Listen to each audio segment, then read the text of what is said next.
We're DroneTeam Twente. We're a passionate group of students from the University of Twente and Saxion who are very in love with drones and also pushing innovation.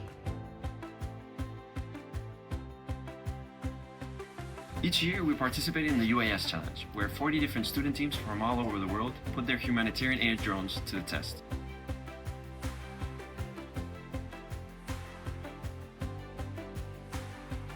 Our mission is to design a fully autonomous drone that delivers through waypoints and delivers aid packages to hard-to-reach places.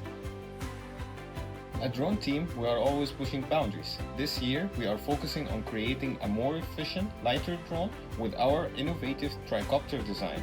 We are aiming to improve the performance while also reducing the weight. What makes us unique as a student team is our designs for open sourcing, ease of assembly, and 3D printability.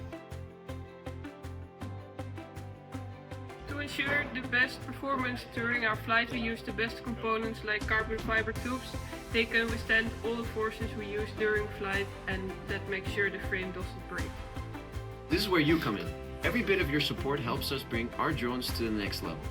Every bit of contribution also makes sure we arrive and reach our goals this year. So join us in our journey, innovating today and elevating tomorrow.